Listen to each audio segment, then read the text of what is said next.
The one that has no fear. The one who doesn't think he's going to get caught. No thief in the world thinks he's going to get caught.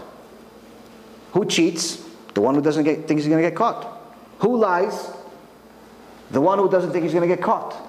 Which means that anyone that's doing anything wrong doesn't think there's a God that's watching everything. They may say they believe in their heart, but their actions speak different. Because if they really believed in my God, the same God that created everything, He watches everything. He's not limited. He cares about whether you do netilat yadayim. He cares about whether you do kiddush. He cares about whether you show up to the minyan. He cares about whether you learn Torah for 15 minutes or 16 minutes. He cares about everything. That's why He wrote it. If He didn't want you to know it, He put it in a mystical book that most people don't even know how to read, called the Zohar. The Kabbalah centers do not teach the Zohar, by the way. They teach heresy. Nonsense. People that learn Zohar have to know the entire written and oral Torah practically by heart to even qualify to learn Zohar.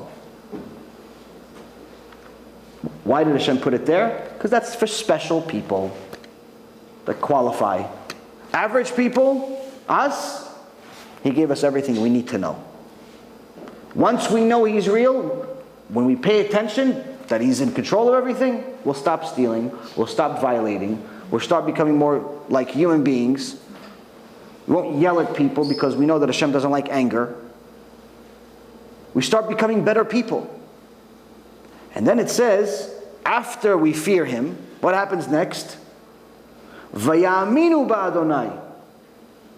After they saw His hand, after they finally recognized that He exists, they immediately became scared.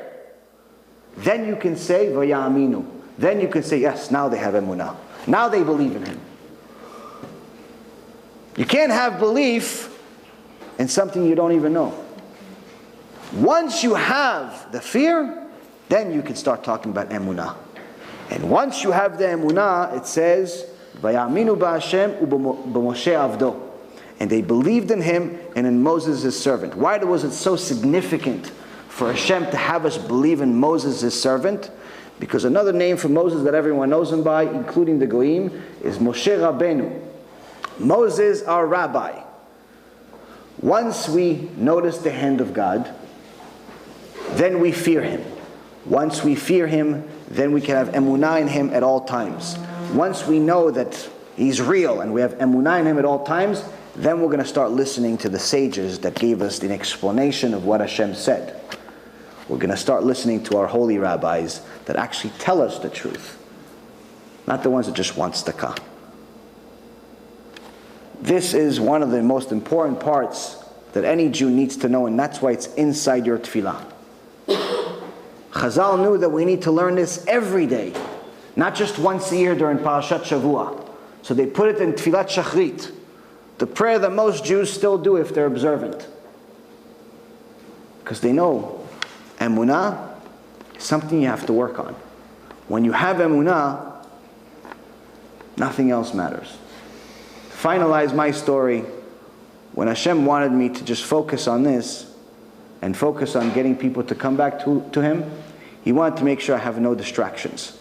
So that little business that I had left, the little fun that I have, He took that too. He says, now, you're not going to just tell people about Emunah. Now you're going to live on Emunah. Miracle for miracle, month to month. You have no idea where Parnassah is coming from because we don't charge for lectures. We don't ask people for donations unless they want to on their own, by themselves. And you have zero left except the debt and bankruptcy you just declared. You can't just teach people stuff. You have to live it. Why? We're at the end of days. There's not that much time left. We all have to do tshuva. And it's better you listen to me for my story than Hashem talk to you. Because I'm a little funny. He doesn't joke around. Any questions? Baruch Adonai leolam. Amen ve'amen.